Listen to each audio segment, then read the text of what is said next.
evening and welcome to Inside the Rookery episode. We are here to talk about when players don't turn up. And one of my fellow rooks, who was here to help me grill Andy Law, you can see, has just failed to arrive. Oh, here he is. Sorry, couldn't help myself. We didn't tell Andy we were going to do that, and he was in No. another stream till right at the last minute. So hopefully that was a funny surprise. It was. Oh, I love this stream. You guys rock. So I'm excited about today because I've been messing around with StreamYard. This isn't an advert because I pay them, they don't pay me. Because we use StreamYard for our streaming purposes. And last week with intern number 1, I did something with her for her course, and I found that if I record the streams locally, which I've done tonight, and download them after, I can make a little short after that just like automatically makes itself. So we'll see if that works and whether we appear on, I don't know, TikTok or something that the youth use later. Oh no, The youth. The youth. Oh dear. So we're here today, as I said, to talk about when players don't turn up. Hello to everyone who's joined us from Andy's was it an Ask You Anything LAWhammer stream? Just a random Ask Me Anything. We had a really good set of chats, actually. So I'm really looking forward to seeing how that bridges into this. And I have got, as always, lots of questions that patrons submitted on our Discord server. So we will jump into those right now. Here we go. Sounds good. Cool. Mastery of Sock Puppet asks, we like to pause the campaign and play a board game. Can you recommend one to pre-order? Ideally something with malicious minions. Wow, we are such shills. Dear me, that's uncomfortable. In the comments are already asking for Bless you. So I'm actually going to tackle this like a serious question because I think it is a very good one, and I think that there's more than one answer to it. So first, if people don't turn up, one of the most common things that people do, particularly if it's a face-to-face game, is just let's play something else. And of course, my first suggestion to anyone out there is, well, why wouldn't you play a game of Dark Deeds? A fresh new game that is coming from your favorite role-playing publishers, Rookery Publications.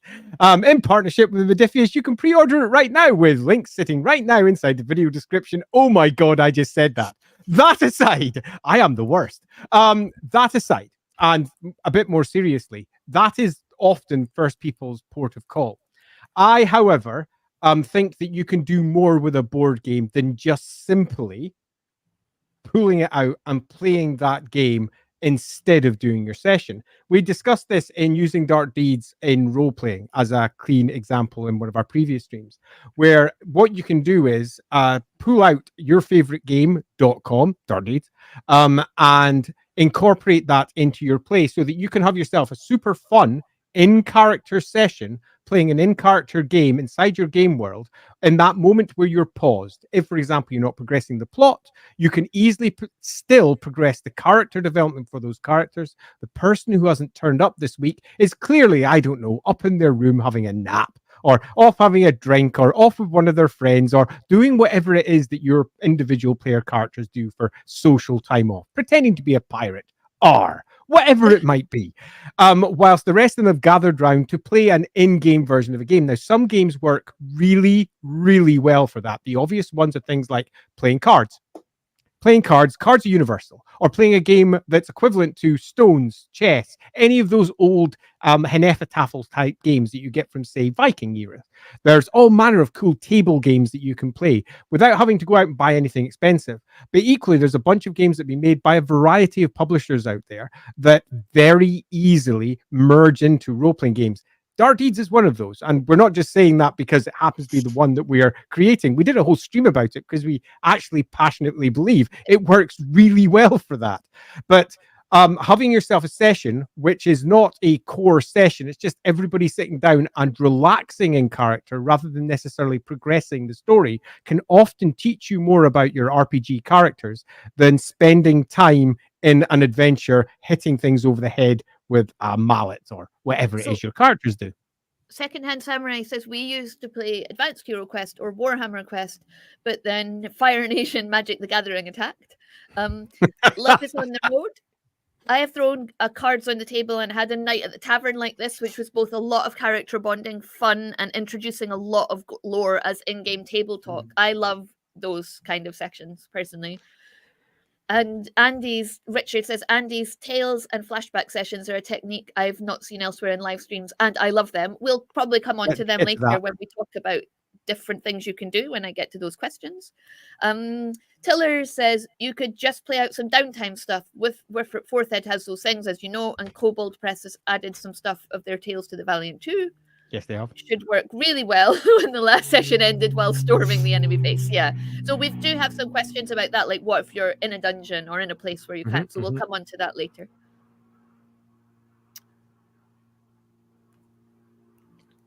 Hello? So you went quiet there. Andy. I would like to say though, one of the first things that you should do if a player can't come is check in on them and make sure they're okay. Mental health is as important as physical health, and sometimes we're more forgiving of people that can't do something because of their physical health, because they're more open about it and they feel like they can tell us about it. If it may be that one of your players is just feeling like they mentally can't show up, and checking in with them, making sure they're okay is a really good idea. I've put a link there to Headspace, which is something that I use, which I get through work for free, which is great. There's also I think this is this a British thing, Mark? You might know, but Samaritans is an organization that you could share a link to with people.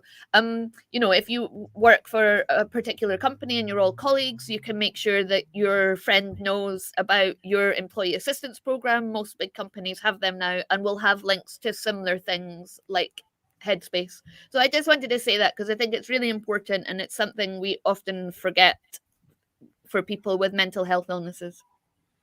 Yeah, I'd like to not just reinforce that, but double down on it hard and say that Lindsay makes the gentle comment of how we're sometimes more forgiving of people with physical ailments. And we very easily accept, oh, you've got a cold, or, oh, you're not feeling too hot because you've got a high temperature, or whatever it might be. You're like, yeah, sure, I've got COVID. You clearly can't turn up. Where if somebody says, yeah, I'm just not feeling it, you're like, well, fuck you, Mike. I've toiled over this game for fucking weeks, and you're saying you can't be arsed turning up. Ha! I throw my things at you and and that's not a good response. If somebody feels that they can't do a thing that they have joined in with because they are passionate about the game and they want to roleplay and they can't turn up one week, that means that they're not in the best place. Or alternatively, your game's not as good as it should be, and perhaps you need to look at something else instead. But loosely speaking, you should always make sure that you can do everything for your players, because hopefully you're also your friends, even if they are colleagues, perhaps, because you only meet through that particular game, but they are still people that you want to think positively towards. So yes, do reach out, double check, make sure everything's okay. As Afotep says, that it doesn't require a pre-existing diagnostic condition. Sometimes people are just not in the right headspace. Yeah, we my little gaming group, which was always it was a little bit unpredictable who would ever turn up from week to week or month to month. We never really rebuilt after COVID. When people spent a year or so not hanging out, it was kind of difficult to kind of gather people around. We our gaming sessions tended to be, well, we got to get through it in the night, so we didn't tend to play games that you would need to keep coming back to, keep recurring ones, just simply because of the unpredictable nature of my group. But yeah, certainly post-COVID has been quite a challenge to get people around the table again. Yeah, agreed. Yeah. So try not to be too hard on the folks who can't turn up. And remember, if you throw back a passive-aggressive comment, or if you throw back even a relatively negative one, someone who is perhaps already in a bad place can be significantly affected by that. And it's a little bit like going up to somebody with a broken leg and saying, oh, you can't play today, poke broken leg. Why can't you play today, poke broken leg? You would never poke someone's broken leg, ever, because that would be beyond uncool. And when it comes to mental illness and mental health, the words that you share and the things that you do significantly impact that. So try to be self-aware when you're involved with that stuff. Try to be like that smiley little heart behind Andy. Yeah. So on to something more fun than my serious interjection. Arcane asks, I write the character out of the session, so I've shortened this down a bit, Arcane, and then they mysteriously appear next time. That Arcane does that sometimes, but for the purposes of brevity, I cut that out. But have you run a character in a comedic, silly fashion, and can you give us an example? Before we get to that, once when a player who was notoriously late was late for our session, we did what we probably wouldn't do nowadays because we were all late teens, early 20s. We had no other life. We got in our friend's car and we drove round to their house to find them and procure them. we didn't find them in their house, so it was a wasted drive, but there we are. I probably wouldn't recommend literally stalking your players. Do not So you recommend. sent out a search party, which is, you know, potentially supportive. We did. You know, That in was it. game. That is a positive way of describing what they did. It's a positive way to look at our role-playing addiction. So, loosely on this one, to speak to it, when I was younger than I am today, when I was a younger person, I would often, particularly when it came to long-term campaigns, just simply say the person isn't here this particular session, so we're just going to plow on without that particular person, and we will just simply accept that, or if it's non-acceptable, have them running in the background. And it's quite literally the opposite of what I do nowadays, because I don't like stories being interrupted in such a fashion. And more importantly, I don't like people missing those stories, because if you come back and find your character's been doing stuff that those characters have been left involved with it, they're left going, well, what? Well, what did I learn? And it gets a really quick summary that's terrible. Or alternatively, on the flip side, their character just misses it and the rest of the party goes on with knowledge that that character doesn't have, referring to that knowledge, leaving that person feeling like they missed out. Now, whilst there are some people who go, well, good, they missed a session. No, you're not meant to be making them feel bad because they couldn't turn up one week. It's the opposite of what you want to do. You want to make them feel like they couldn't turn up. You understand, so you have had your fun without them necessarily impacting. You don't want to make them feel worse about missing the thing they almost already feel bad about not turning up for. So broadly speaking, all of this stuff, yes, I've done it. Do I do it anymore? I absolutely don't. No, and I mean, unless you can kind of introduce a mechanic where the characters have Jekyll and Hyde or Incredible Hulk alter egos, and then they come back the next week going, what did I do last week? And that potentially builds a bit of lore for the character, but you know, you don't want to have to rely on that all the time. Well, strangely, that was going to be a core component of a character we were going to have as a cultist in one of our games, because we were fully aware that two of the players couldn't turn up consistently at the same time, so we were just going to have one turn up and each play the opposite side of the character. Oh, that's and we're married to each other and they have significant caring responsibilities. They're very dear friends of ours, and we miss role playing with them but life has got in the way, and we thought that would be ideal because they could talk about like the characters together. They could share that character. It would have been really funny. You did, but it meant they had to play without each other, which was equally not fun. They had to play without each other even when they could come together, so it was a little bit again, unless you engineer a situation for a scenario where they become two separate characters. Oh, strangely enough, that was also discussed. So you have, though, when people haven't turned up when we were younger, you did do a few silly things. Like once I recall you couldn't do the session as planned, so you had a session, was it like entirely in someone's head, but two of the characters, one character played kind of like an angel figure for that person and one played a demon figure and kind of influenced them in one direction or the other? Loosely that again, that would be quite different to this, because that wouldn't be doing this, which would be carrying on the adventure and just making that character drop out somehow.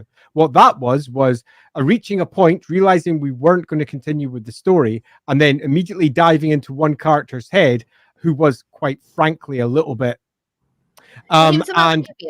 he was from the game called Vampire. He was from the clan that was notoriously unstable. And we just did a character piece for an evening, which was everything that was going on inside that character's head, where the two other players who were there literally played an angel and demon-like figure, trying to persuade him to do the good thing or the bad thing, which was going to happen next session. And the character in question was not going to tell these two which one has succeeded, and then they were going to find out which one succeeded in the next session. And it was super, super fun because they got to talk out the situation that was ahead of them in a fashion that they would never have done so otherwise. And it was deep, man. And at the end of it, we were all like, "Ooh, I wonder what he's going to do." And of course, he went the demon side and completely screwed everything when we started the next session, which was super fun, except for the person he was screwing over. So good times. Which was inevitably me. Love is on that. Steve, is this you? My flatmate likes bringing up I was once 10 hours late, but when I got there, we actually started and played until 6 in the morning. The early 20s. This does sound like a player we used to have whose house we once went to, but we'll get to that question later. Okay, so Garethor asks, you've covered this a little bit, but let's go into it a bit more. If the party is in a place where the absence characters players can't feasibly disappear, say mid-dungeon, is the character there but not there, where they're narratively with the party but not engaging with combat? Or do they get played normally either by another player or by the GM with consent? So this is what most people do. Most people take one of two routes. Route number one is simply have the character fade away. So that character might still be there, but not really doing anything at all and just ticking along. Or alternatively, they have taken this moment for approximately a session's time to go and do a wee while the rest of the party progresses with the plot. And then they come back from doing their wee at the start of the next session. Or somebody actually plays the character. So somebody else, potentially somebody that the player has requested plays their character for them, should they not be able to turn up, plays their character on their behalf. I strongly dislike both. Strongly. I don't think either are particularly good for building up good stories and building up good experiences for everyone. Because the player who's missed it, if their character was there, they should know everything that happens with the same level of immersion as the people who are there. And they won't.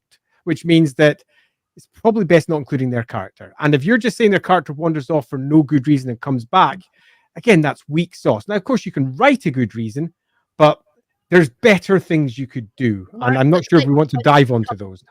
I was thinking, because they fall through, if they're in a dungeon, they fall through a trapdoor, but then you then have to have their own little solo adventure to get back to the party, which again could be fun, but it's you kind of you want to be able to give them that in a separate little tale.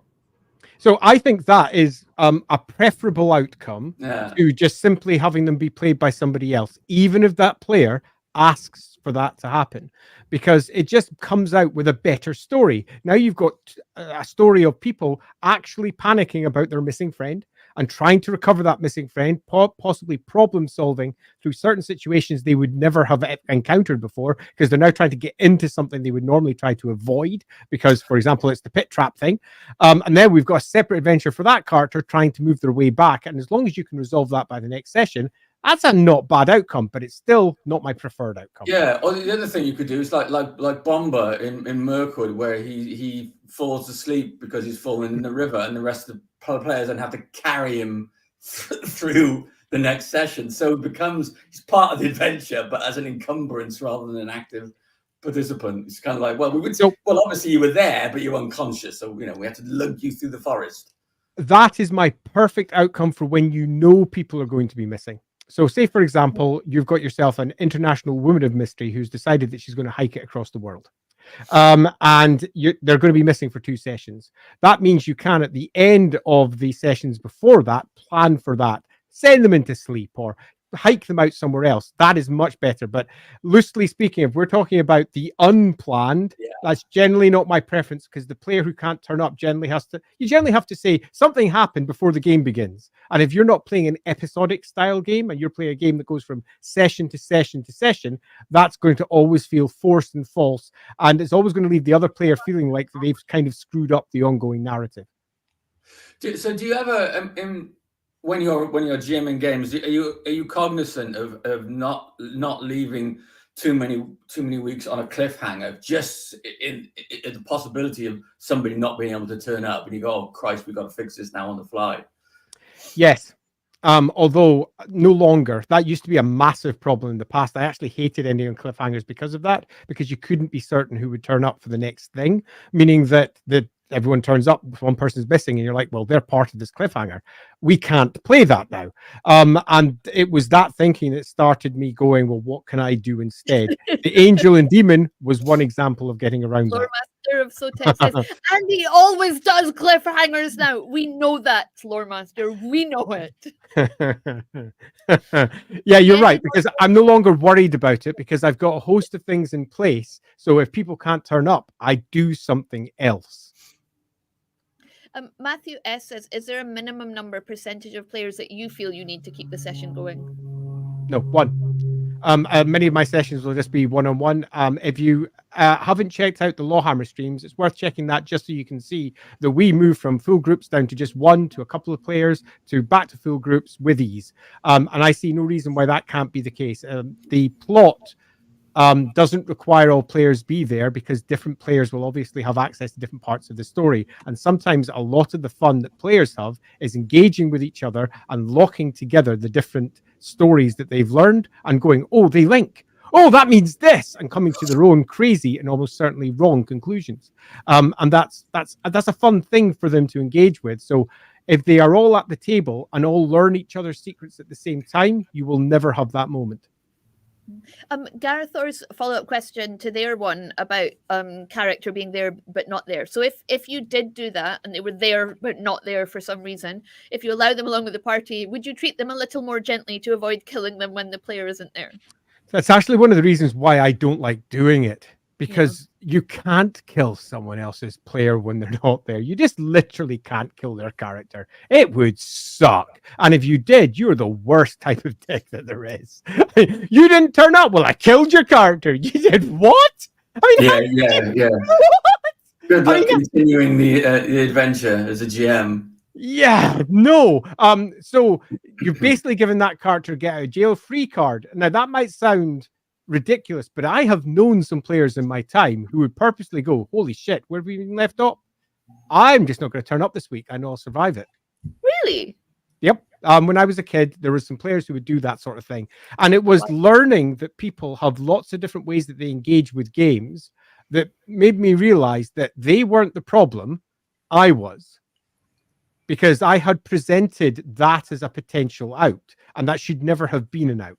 And I realized that I'd made the mistake, not him. I looked at it and I went, yeah, holy crap, he's abusing the system on purpose and having less fun to ensure he has more fun later. Ah, crap, I done fucked up. I did this wrong. I should do something else. It's one of the reasons why I veer away from having the player not be there whilst the character moves through the story completely, because it's unfair on other characters, because their characters put in risks that they probably wouldn't have been put in if the other player was there. And it's also putting the player who's not there in this weird place where their character knows stuff that they don't, their character survives stuff that they should. Oh, it's just silly. I avoid it like the plague.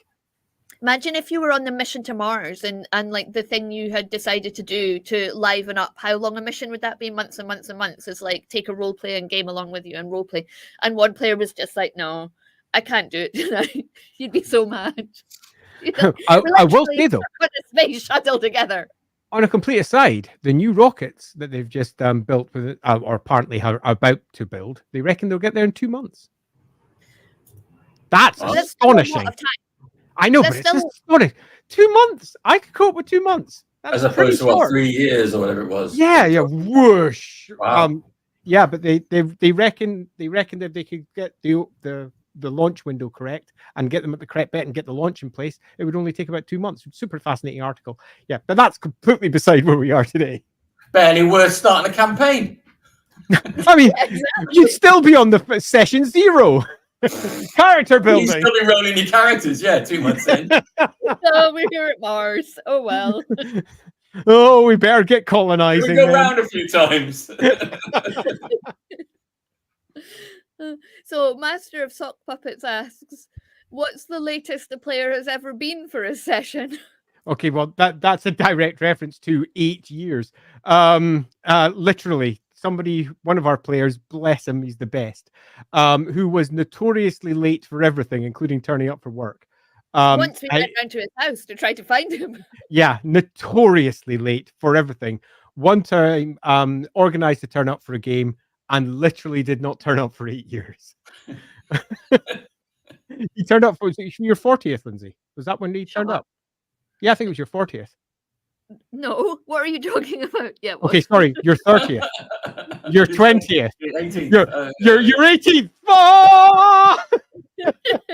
Yeah, that's exactly what he arrived for, which was an amazing surprise. There was like a series of them because they sort of the guys we used to roleplay with, the one who I'd seen most recently kind of like stood there, and then there was the guy I hadn't seen for 8 years behind him, and I was like, oh my god, that's amazing. And then round the corner was our friend who now lives near LA, Mark, and who had come over from America for my birthday, which was pretty amazing. And unfortunately, I seem to know if I go out in Edinburgh, like I'll meet at least 1 or 2 people I know every time. It's become sort of a standing joke with the kids that will happen, and I'll have to like stand and wait while I have another conversation with someone I know about some random stuff. And so I worked with his sister. I didn't work closely with her, and I work in a company that has like tens of thousands of people in it. But Andy, bless him, was like, I better just message her just to make sure, like, that if she happens to see Lindsay, she knows like that it's a surprise for her.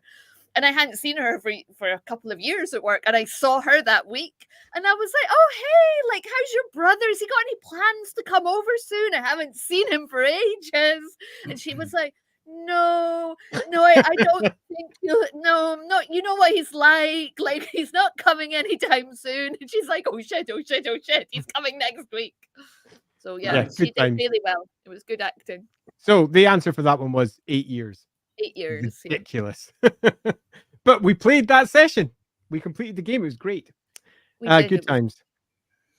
So if a player can't make it and you still play, what's the best way to ensure the missing player is kept in the loop? And what we haven't talked at all about is technology, and whether you would have like a little person on an iPad, like just like alongside the rest of the role players. Would you do that? So there's multiple answers to this. So first, if you can't make it, you still play. So we're making the assumption that you're playing along with the storyline with that character somehow dipping out some way, but the character still being there, sort of. What's the best way to ensure that missing player is kept in the loop? So there's nowadays a whole host of things you can do. Number one, obviously, you can play online. So there's far fewer instances of where somebody who can't turn up can't play, and they could sit in the corner with an iPad watching the whole affair or something similar, or possibly even just recording it so they can watch it later and they can be kept in the loop that way. And nowadays I actually would do that.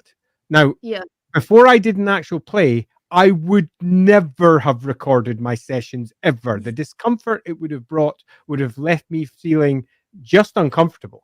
But I've grown quite used to having cameras around me anyway. So doing the actual play online has significantly benefited me in terms of where I sit as a GM. And I would be, as long as everyone else is happy with it, very happy just having a quick phone sitting in the corner, recording everything that said, even if it was just audio so the other person could listen into it. That pretty much resolves that issue.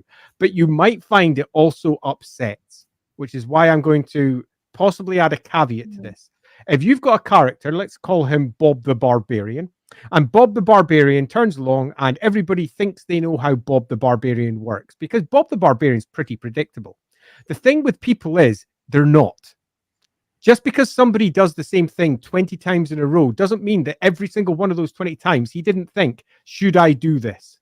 And then made the decision to do it. And that doesn't mean on the 21st he wouldn't go, actually, this time I won't. And there's nothing worse than watching someone else use your character and send it in a direction you would never take. And you're just left going, I wouldn't do that. And it gets worse when they say, but you always do that. And it turns into a weird argument about what someone would do with their character. And that argument can sometimes be wrong on both counts, in that the player who took control of the character literally did do what he would have done. And the other person now, because they felt like they wouldn't have done it, becomes quite entrenched in their view that they'd never do it when they probably would have. And it makes weird arguments. So for all that is a good resolution, I would be careful of how you deploy it, depending upon the nature of the relationship you have with those players. I think Mark was about to say something. So yeah, it's the stripping away of agency, isn't it? Even if when you break it down and analyze it, Bob the Barbarian always does this because that's what barbarians always do. You know what I mean? It's like, yeah, well, that's true culturally, but still, in that particular instance, I felt like doing something non-barbaric. I felt like doing something terribly civilized. I am telling you, Bob would have been the best bloody diplomat you ever saw. He knows how to drink tea. I know I normally hate wizards, but on this occasion, I'm going to embrace them. Exactly.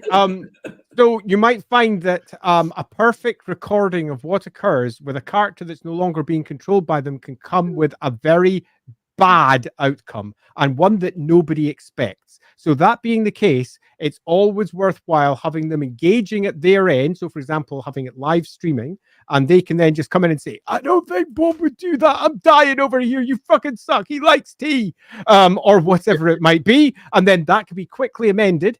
Or alternatively, just do a report back later if you must. But again, I will stress, although we've not got on to what I would do as an alternative, I wouldn't do that. It would be very much my place of last resort. It would not be my preference.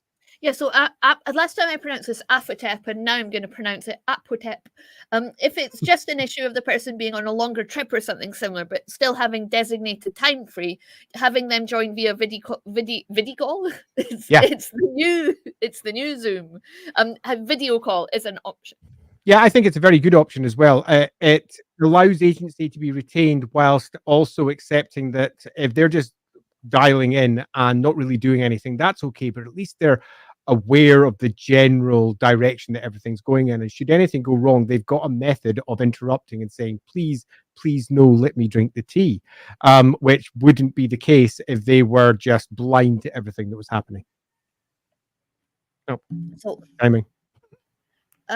We've sort of covered. That's the one we've just done. So, do you let someone else play a missing character? If not, what if a player requests it? So, would you let players do that if they were literally, I'm away and I'm quite happy with how Lindsay portrays my character because she's such a good actress and so insightful into other people's motivations that I'm just going to let her do it? Would you? No, not unless there was an in-character reason. Yep, no, not at all. I just wouldn't. Unless there was a strong in-character reason for why a different personality was at the fore and the other personality could not recall everything that came before. Then it's fine. Jekyll and Hyde, as Mark said earlier. That's totally cool and actually makes sense. It could make for a brilliant story. And if you do that and you prep it and put it into place, then yes, this is great. And then they can come back and they can be unsure of what they've done. And that can also create some weird stories as everyone's like, I did what? I slept with whom? I would never do these things.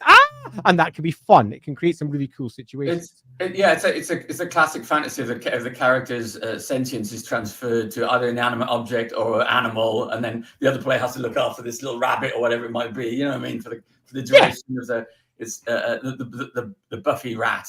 Right, when Buffy yes. Yeah. And for some people that we play with, for some characters, like that's the dream, to be honest.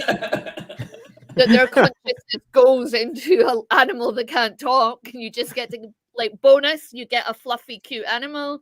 Second bonus, they don't talk anymore. Right. Woohoo! Everybody wins. So I would prefer that no one plays somebody's character that isn't the person who's playing the character. Now, there is a difficult situation, which the second question here makes quite obvious, which is, what if the player says it's cool? And what if you end up in this weird place where you're actually pitched against the player who's like, actually, no, I think, let's say Lindsay can play both her character and my character well enough. She'll play her character and then just have mine tag along. And then afterwards, Lindsay can just give me a brief of everything that happened. And to most people, that's cool. And you know what? For many games, it would be cool, but not for me. And this, I relatively hard line this because that player will forever never know what actually happened during those 4 sessions, 2 sessions, whatever. And when they actually come to making decisions based on core information that came up from that, they will make those decisions wrong every time. And I've seen it multiple times, and I've seen people going, I don't understand why we're doing this. and it's all based upon a session they missed, and me going, yeah, I messed up. I should never have let that occur. And the only time I could let something like that happen is if that session had no impact to the overall plot, to ensure that that player missed nothing of importance. And that in and of itself is a different resolution. The real resolution is there. We're playing a side game. We're doing something else. We've got an angel and a demon speaking to an individual PC as they attempt to construct a reason for their next course of action. You're then going into side territory, doing a side thing, no longer focusing on the core plot, which means in some respects you're not actually doing the session that you were pretending that you were doing. So why not just lean into doing something different rather than pretending that you're moving along with the main plot? Yeah, so Killish Andrew says, please don't wait on me, is often said when a player feels bad about missing a session but can't avoid it. How are you best to tackle this? We never play if someone can't make it. I'm excited to see if you have alternatives to that. So do you have other alternatives you have not yet discussed? Darn straight. Right, so yes, there are lots of things you can do, and I would also put a quick appeal out to everybody who's watching just now. If you've got other ideas for things you can do, drop them in the comments now, because I am in no way an endless vault of clever ideas. I just have some that I've come up with over the course of time, and out of all the people who are out there, you're going to come up with better ones, or ones that I've never considered, and I'd really like to have them, because this is a problem that I also face frequently, and I would like to come up with good answers to this, because sometimes my answers I think will be good and aren't when I actually try them out in practice. Yeah, and Lore Master of Sotek has a very similar one, but Lore Master's one is about if a character unexpectedly doesn't appear. So bear that in mind when you answer Killishandra's question. Alternatives when you know they're not coming, and alternatives when they're just not coming. And so the easier one first, which is when you know they're not coming. And you can very easily avoid that by just simply coming up with a story reason for why that character isn't there. I think this one's almost a no-brainer. There's little to say here other than what works best for your plot at hand can then be incorporated in. Like, for example, my character's off to see their sister. The other characters do some stuff. My character is back from seeing their sister. If you're aware this is coming, that can be set up. You can even, a session beforehand, have the sister send a letter saying, help, I'm in trouble. Oh, I best go see my sister then. I know that's a really weak plot, but you get the idea. That's just a single example of what you can do. Loosely, what you're doing is justifying for a reason for that character not to be there. Whether it's a sleeping bomber, or whether it's popping off to see your sister, it doesn't really matter what it is. You just plan for something and they eventually come back. The much more difficult one is, what do you do when there's no one there? And like Lindsay, they've just vanished. And you're left going, that was not scripted, was it? It wasn't. And they just freaking don't turn up. Even when 5 minutes before the stream begins, they're like, yes, I'm here. And then the stream begins, a freaking Mark's not there. What do you do? And that is when, assuming that they're not turning up this week, they send last moment, I can't turn up this week. That is when you have pre-prepared alternatives in mind. And there are many different examples of what this could be, most of which I've used in LAWhammer at one point or another, in one fashion or another. So it's worth checking those streams if you want to actually see it in practice. But as a single example, you could have a flashback. Now, that's a really obvious, simple, and easy one, but there's more you can do with this than might be first evident. The classic one would be, we are playing the bold party of adventurers. Here's our 6 adventurers, and one of them can't turn up today, Bob the Barbarian. Such a dick. So Bob hasn't turned up. So you go, right, we're going to flash back, and you flash back to a time before this adventure started so that you can get an idea of who the characters were when they were younger, and you play through a completely different adventure where Bob just wasn't there because it was before Bob joined up, or because it was a point when Bob was off seeing their sister. And you can do this when you're in the middle of a cliffhanger. It's not a problem at all, because you can hit that cliffhanger last session, go off and do a flashback, come back again, and everyone goes, hey, Bob, you missed one. Oh, we all know stuff about what happened in the past, and it was cool, and it was this. And it's still fine for that to be narrated over to the other character, because that character never experienced it firsthand. So the stories that they hear secondhand are stories their character would hear secondhand. So it's perfect. It works really nicely. It allows you to have that side stream. But flashbacks can be used in more ways than just simply, what did our characters do? They can also be used in the same way that they're used as a literary device in books and movies and similar, where if you take, particularly if you're just reaching the point of a really important cliffhanger last episode, you then go back to a completely different set of characters who set up that cliffhanger. So you might even play the bad guys. And I was going to say, do you ever do like a Rosencrantz and Guildenstern? So you think actually you're going to play unrelated characters or vaguely related, the background stuff or the other baddies, as you say, or the group of adventurers that didn't make it through to the keep. You know what I mean? And I will give a clear example of this from my own stream. So if you want to go watch something like this, you can do it. We had our characters arrive in town, at a town called Altdorf, and they'd found out about the Mutant Edict. And the Mutant Edict was the Emperor telling everybody that mutation was legal. And that was, to them, beyond the pale. Stupendously ridiculous. They couldn't even accept it. There was a wizard who was busy going, this is ridiculous. How could anyone ever accept this? I will kill mutants because that's what I've been trained to do. Then we did a flashback to Magnus the Pious 200 years earlier, doing an imperial edict saying, the magic edict, wizardry is now legal. And all of them were playing witches who felt, this would be great. No spoilers. But I'm not going to spoilers what happened. I won't spoil, don't worry. But they go back in the past and they're playing witches who are underneath a horrendous place where magic is illegal. In the same way that mutation was illegal in the current times, and the players are left going, okay, that mutant edict doesn't look as ridiculous as it did before, because we just played through a situation where the magic edict was as ridiculous and as unacceptable 200 years earlier, when the previous emperor, 200 years earlier, had made a particular ruling. And that was huge. But they were playing completely different characters, but providing context to the situation that you have in the present time. And that's one example of how you can use a flashback. Now, again, it's not spoilery, the actual nature of what they do, because we, at the beginning of the episode, quite clearly state what they're doing. It's not a spoiler to the episode, but what happens in that episode, holy shitballs. Equally, we did something similar with, and I'm going to be much more cagey with this one, we had a big bad guy house. Let's call it the big bad guy house. And they arrived at the big bad guy house and they went, well, holy shit, this is a big bad guy house. Then they had a flashback to a situation where the big bad guy house was set up and they went, crap. Is it a big bad guy house? Oh, no. I don't know anymore. It's all really complicated. And that flashback provided them context for the current era. And I had a vehicle for allowing that to happen because one of the characters was a seer, so could see things that had happened in the past. So that character saw stuff and was left going, I now don't know how to react to this. Having played through it. But we can do that when other players aren't necessarily there, because that player might not get access to that seer wisdom, so it has to be told to them secondhand. So what I'm mostly saying is, just using one single example, a flashback can do far more than just tell you something about the characters that you're playing. It can tell you something about the story, something about the plot, the ongoing narrative, and allow you to compare and contrast the story beats of the past to the story beats of the current situation that they're in, and allow you to reflect upon the decisions that you've made and go, perhaps we've made the wrong ones. And that does a lot for adding a layer of complexity to your campaigns that will make everybody go, well, that was special, that was different. So loosely speaking, do recommend it.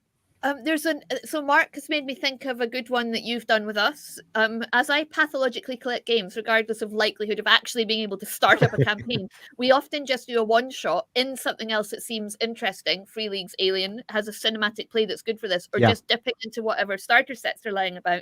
So you did that with us, but we got to play our actual characters playing a role-playing game in character, with one of the NPCs being our games master. And that was really good fun. And it didn't really matter. Well, the first time we did that, Andy Leask wasn't there, so the priest wasn't involved in it.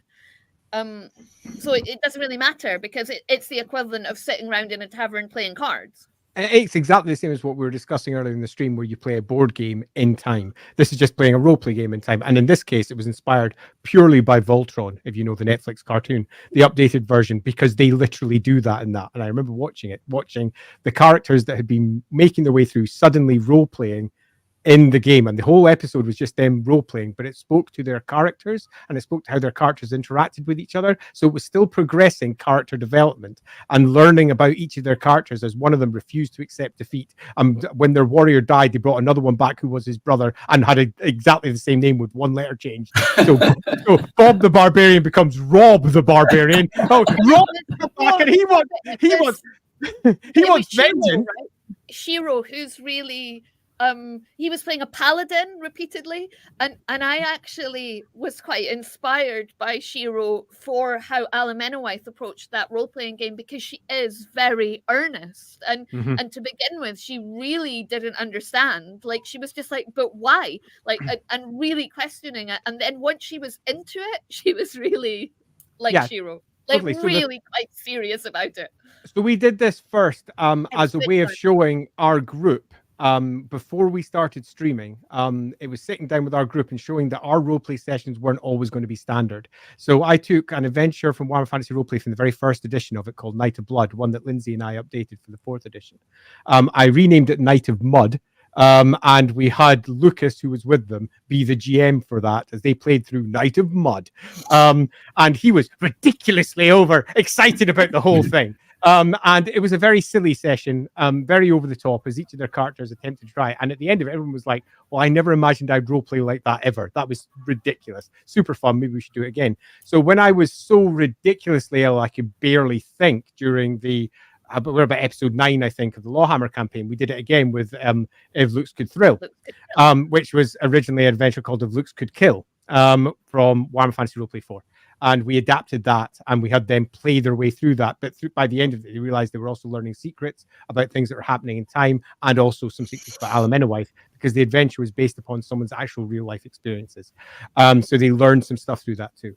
But it allows you to basically do the play a game within a game thing. So everyone gets to play their characters, but do it in a way they might not originally expect. Yeah, because the first time it was, from my perspective, it was Alan Menowith for Night of Mud. It was Alan Menowith playing an alternate version of Alan Menowith. So that was quite easy for her because she could understand herself. And then when we did Looks Could Thrill, Lucas did give us, like, you're playing this character and you're playing that character. It was good fun.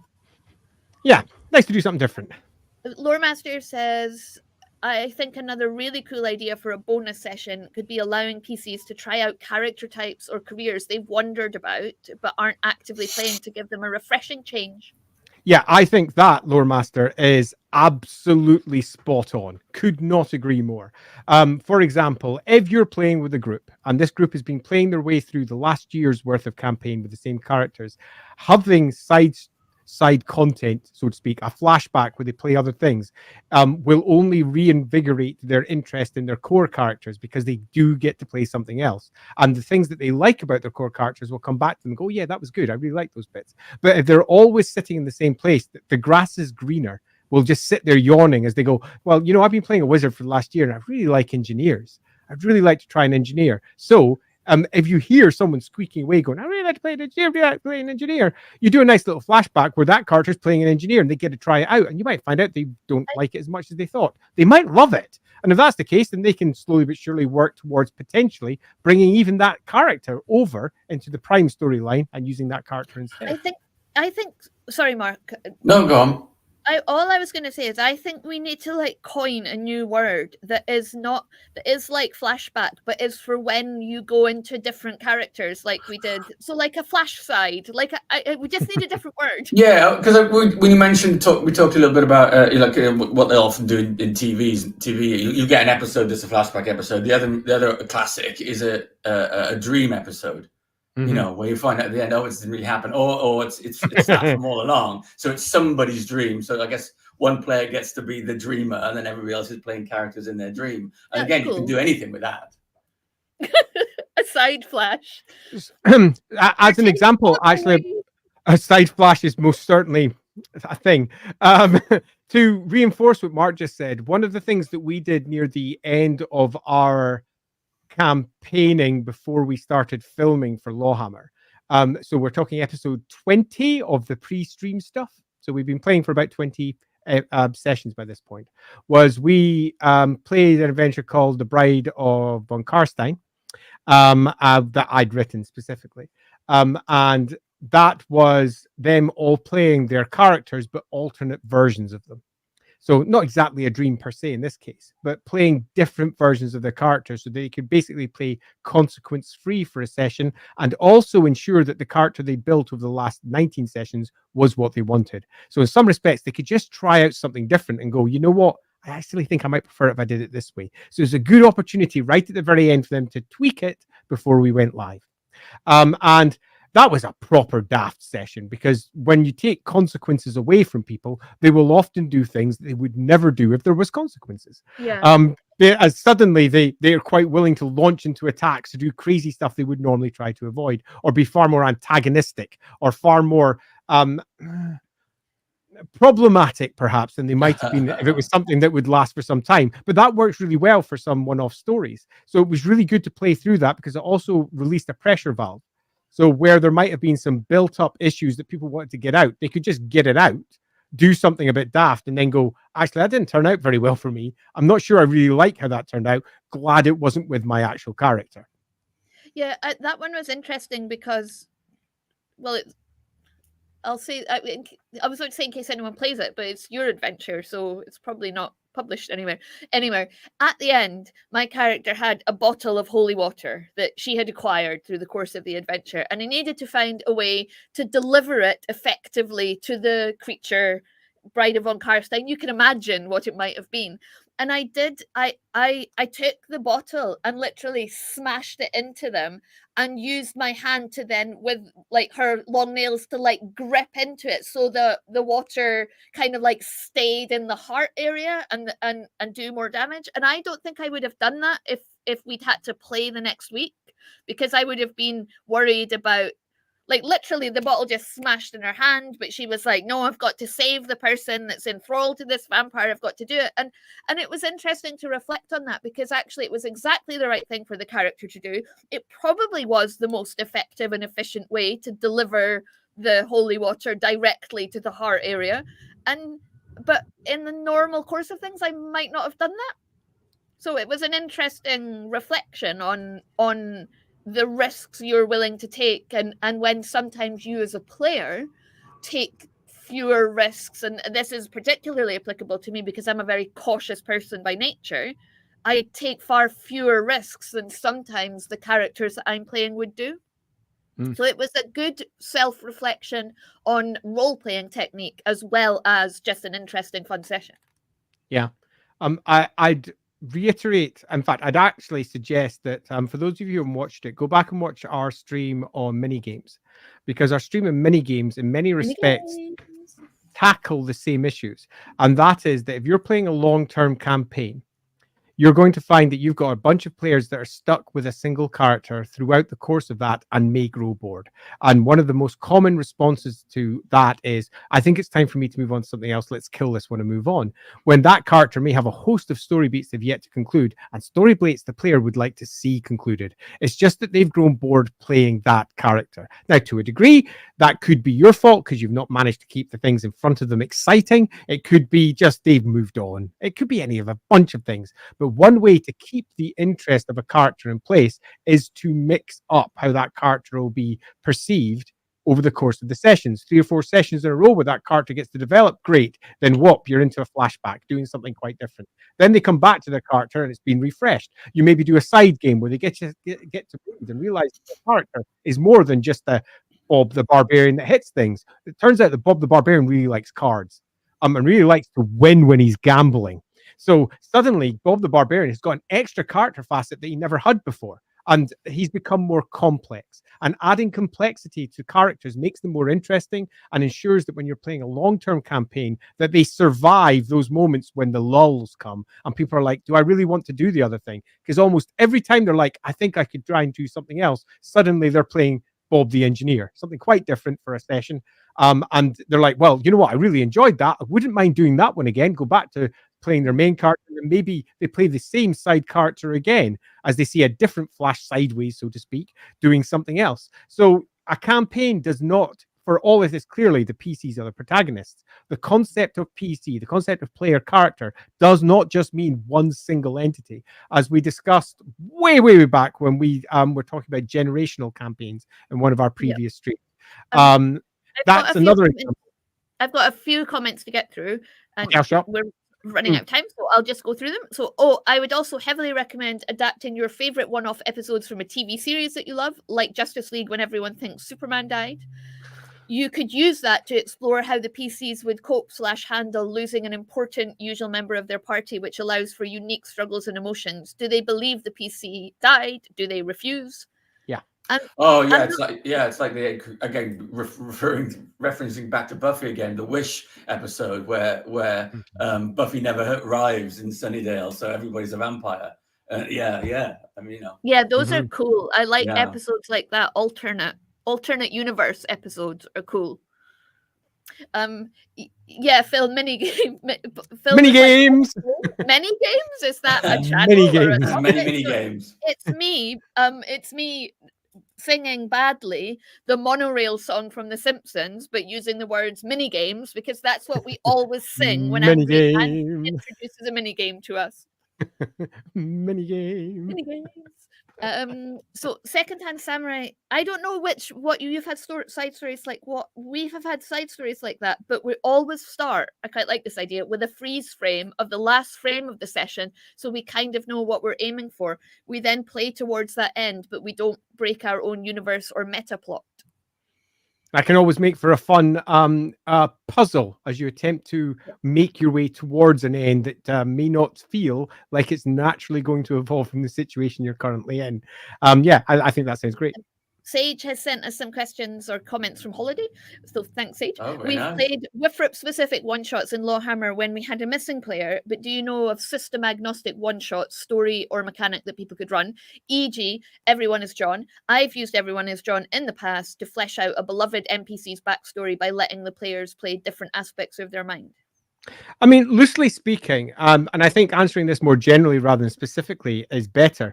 Most indie RPGs present an interesting singular situation that can be adapted to almost any other. One of my great joys of my mid-30s was realizing that the vast majority of the games that were out there were just identical. They all were. They were all just methods of getting you and your mates around to chat about shit that you thought was funny or heroic or exciting or really sad or whatever it might be. They're basically the same game. And no matter what dice you're rolling, no matter what cards you're turning over or whatever it is, in the end, it's just you chatting with your mates. And that's what's important. And it was one of the things that drove our initial discussions when we were deciding Rookery things, and we said system agnostic's probably better because all of the rules, all of the games are effectively the same anyway. It's super easy to write something for all of them, and in turn, it's super easy to take pretty much any indie game and just plug it in. I would say all of them, and I know that's really pish because it doesn't bring up a nice handy, oh, get this one, but I can't think of a single roleplay game that I have on my shelves, and I have altogether too many of them, that I can't just go, you know what, I'm going to take that mechanic and I'll plug it in to pretty much any game I'm playing.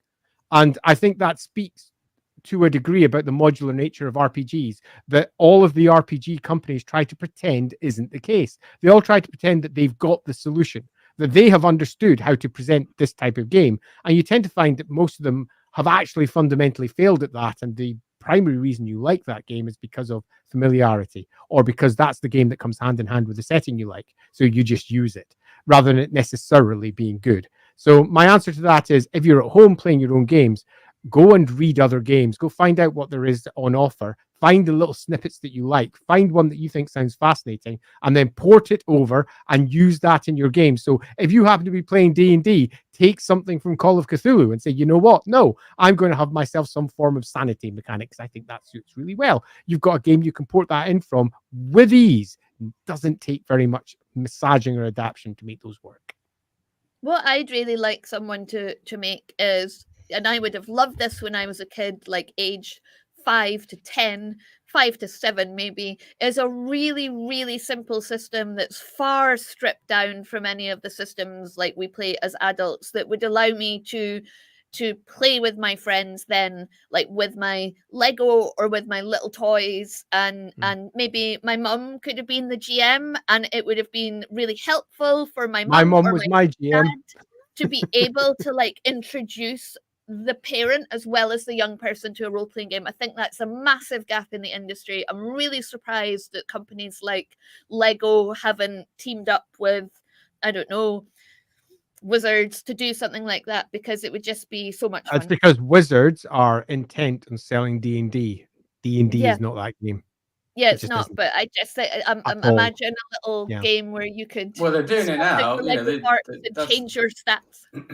Oh yeah, they've done a D&D thing, but it's like it's a £200 set. Right. It's, Yeah. and, you know, and it's not an intro set to D&D at all. It's just No. here's our D&D set. It's Yeah, not and it's great. not like the if you think back to Lego as it was, you know, in the 70s and 80s, when it was all about just like the amazing creations that you could build. There's the little girl with the ginger hair and her dungarees being like, I can build anything, Mm. gender's like bullshit.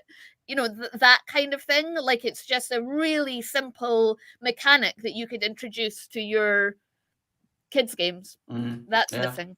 Can I just bring this comment up? Can I just bring up the comment there from Second Samurai? Because that's something that we've done several times in LAWhammer as well, where whenever we do a side thing, so this is not part of the primary plot, their characters will be given a thing that they have to do. And if they do that, they often get a reward as well. So they're incentivized to do the thing. So, for example, your character must punch someone else. That's a stupid example, but in one case, actually happened. Or your character has to reveal this particular thing about themselves to somebody. Or your character needs to sleep with someone else. Or your character needs to go and do this, because it generally takes people outside of their standard comfort boxes. And they're like, oh, that's something I would never do. Okay, how the heck am I going to do that? So it gives them a puzzle to immediately engage with. And often when you're playing a different character on a one-off, you just are unsure. You're just sitting there going, so how do I engage with this? What do I do? It gives you an immediate task. You have something to do. And that means that suddenly focus is provided where beforehand there's a lack of focus. So I strongly recommend things like that. And you don't need a different game to do that. You just add it to the game you have. You do a side little thing, you run it through, and you just give everyone a task that they have to do by the end, and it helps everybody channel themselves towards an end that will hopefully be fun. We're a little bit over, but there's a few I want to go through. Please, Mark, if you need to go, you can go, or you can just stay and we can keep chatting. Hang around. Cool. Okay, right. So let me get through them. I want to get John Picks out because he went to the trouble to share kind of what he does. So I tend to try and finish a session in a location where I can leave a player in the background if someone doesn't turn up. I have 6 players, so I generally still run if 4 are available. It used to be 5 minimum, but 2 players are rather unreliable, so it took 6 months to finish Death on the Reich. Wow, 9 months for just Death on the Reich. I will also NPC PCs if I feel it's needed. The players are aware and okay with this. But there's a really good question we haven't touched on at all here, which I'm surprised about. John P. asks, how would you handle XP for a missing player? I tend to still award it if the player gave me enough notice or it was unavoidable, but I don't if they decided to go to the pub last minute. That's the price you pay. Yeah. Yeah, I no longer follow that mentality. I used to do exactly this. I don't anymore because I don't like penalizing people for not being able to turn up, because it's almost never the case that they're off to the pub. It's generally that they're ill, or it's because they are mentally not in the place, so they have to go to the pub. Yeah. I'm just using that as an example. They literally can't do the thing they would like to do. They have to do something else. So I don't like penalizing people for being poorly in one fashion or another. So I would much prefer everybody gets it. And indeed, as you'll find on the LAWhammer side, you'll often find if someone can't turn up one week, like our international woman of mystery at the moment, who's hiking it around the world, she can't turn up just now. And when we did ourselves a little mini game in the last session, it was set up so it's possible they could all lose. And if they all lost, she got the benefit. Which she will, because the NPC won that game. So all the PCs were playing and they realized there was a benefit coming out at the end that they could potentially get. They didn't get it. Sage is going to get it because she's an international woman of mystery. So I actually turn it into part of the game so that they're competing with each other and her, even if she's not necessarily there. So I would much prefer that she was involved even when she's not involved, or they're not involved, whomever it might be. But nevertheless, just to answer the question, how do you handle XP for a missing player? Equally. Yeah. It's just, I feel it's better. That's from harsh learning the opposite way. Mark says, I've done campfire story sessions before that play out in-universe legends / folktales. Love this, which has the added benefit that if the players take the story sideways, it just becomes a variant folktale from the region of the character telling it. Plus, you can make some good over-the-top pre-generated characters if they're supposed to be mythic entities. Hell yes. Nice. Yeah, I love that. Hey, Mark, that kicks ass. I love it. And then Love is on the Road to us. Have you played Mouse Guard? Yeah, we've got Mouse Guard here. Mouse Guard is a nice entry point. The biggest issue with Mouse Guard is that it's still a touch more on the complicated side I'd like, but it's so tied up into the setting that it's playing that it's not universal. It's not something that anybody could just pick up and play, even though anyone could pick up and play it. But because it's so tied into that individual one, it just doesn't quite do what I think needs to be done as a universal entry point. But yeah, we've got that. Right, I think that's us now. I've got through all the pre-submitted ones, and I think I've picked up all of the comments that people put into the chat. So thank you so much, chat, for being so lovely as always. I think out of all of them, we had options for the side flashes as vignettes. We had step sideways like in Werewolf, but side flash, clearly I've already started using that. I think that's my winner. I do like side flashing, so I'm 100% behind this. Okay, so side flashes it is. So in future, in any Rookery stream, if we say we're doing a side flash, you'll know what that means. You'll know what that means if you've watched the stream. So until the next time, thank you so much, Andy. Thank you so much, Mark, for being a not turning up player who actually did turn up. Actually turned up. And turned up. And, the best sort of not turning up player. We will see you next week for another Inside the Rookery. Till then, thank you so much to all our patrons who support us to keep this going, to keep the channel running, to keep it ad-free. Thanks to everyone in the comments. Thanks to Andy and Mark. And thanks to all of you watching after. Please remember to like, share, subscribe, ding the bell, do all of those things. We'll see you again soon. Good night and caw-caw, caw-caw, caw-caw. See y'all later. Bye-bye.